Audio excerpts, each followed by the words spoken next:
If Israel have the power to turn the water back on that they turned off, surely that is a flagrant breach of international humanitarian law. Well, I'm not a lawyer.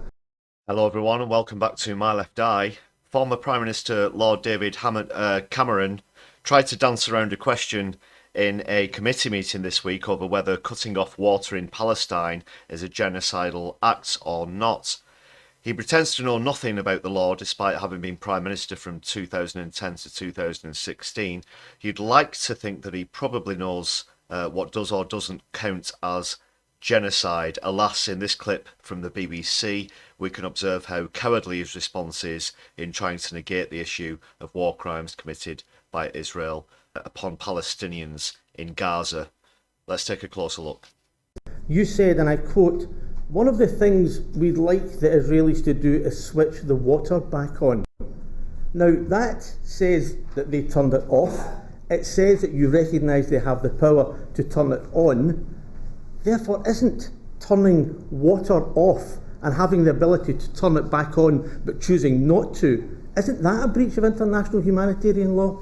It's just something they ought to do, in my view. No, of course they should do it. Every human being would say you don't cut people's water supply off. But I'm asking you, in your position as Foreign Secretary, around the point of international humanitarian law, if Israel have the power to turn the water back on that they turned off, surely that is a flagrant breach of international humanitarian law. Well, I'm not a lawyer. My view is they ought to switch it on because the north of Gaza, the conflict is now effectively over there, and so getting more water and power into northern Gaza would be a very good thing to do. You don't have to be a lawyer to make a judgment about that, you just have to be a human being. So there you see just how he tried to dance around the issue of Israel breaching international law, instead saying that returning water to Gaza is something that he'd, quote, like to see happen, unquote, and that it should be obvious to everybody that that should happen. As I mentioned before, you'd like to think that the former Prime Minister of the United Kingdom would know what does and doesn't count as genocide.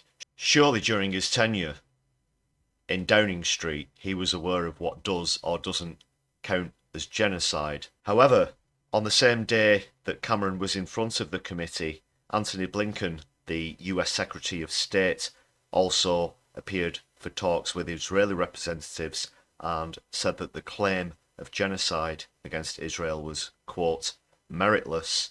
South Africa, of course, have recently brought a case to the International Court of Justice accusing Israel of genocide, but they themselves have responded by saying that the claims are, quote, baseless, which is very much in line with Antony Blinken's meritless quote.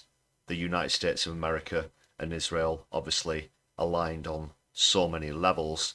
David Cameron claims that he isn't a lawyer and doesn't know anything about the law or international war crimes. However, let's hear a statement made just yesterday at The Hague from an Irish lawyer who spelled out just how many atrocities Israel is committing at the moment.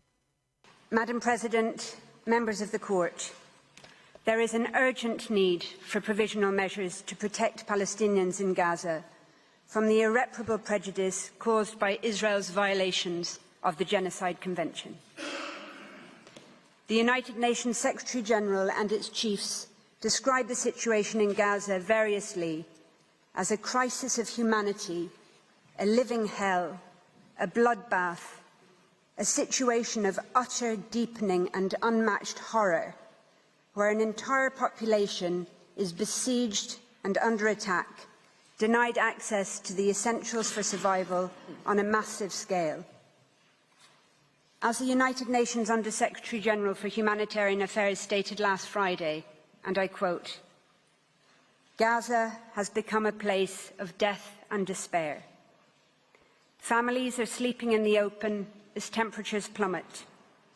Areas where civilians were told to relocate for their safety have come under relentless bombardment. Medical facilities are under relentless attack. The few hospitals that are partially functional are overwhelmed with trauma cases critically short of all supplies, and inundated by desperate people seeking safety. A public health disaster is unfolding. Infectious diseases are spreading in overcrowded shelters as sewers spill over. Some 180 women are giving birth daily amidst this chaos. People are facing the highest levels of food insecurity ever recorded. Famine is around the corner. For children in particular, the last 12 weeks have been traumatic. No food, no water, no school, nothing but the terrifying sounds of war, day in and day out. Gaza has simply become uninhabitable. Its people are witnessing daily threats to their very existence, while the world watches on. End quote. That's somebody who does actually know about the law, and those words really do spell a clear picture of the situation in Gaza at the moment. To try and dance around the issue, as David Cameron did, is absolutely cowardly. It's abundantly clear to anybody who's seen what's been happening in Gaza since October the 7th of last year, and also for the last 75 years, can clearly see that this is an ongoing occupation and genocide, which is illegal under international law and other conventions. So as much as people like David Cameron and Anthony Blinken try and dance around the actual truth, the world is watching, and unfortunately this is a genocide that is happening in real time, that people finding out more and more about every day. So politicians, be they lords or members of the House of Commons, really do need to speak out against this and cannot ignore the truth or just toe the same line that Israel and the United States of America are. So that's the latest on the case. Obviously this is an ongoing thing. Israel are due to respond to these accusations of genocide tomorrow, so we'll try and keep you up to speed with the latest information on that. But for now, thanks a lot for joining us on My Left Eye, and we will see you soon. Take care, everybody.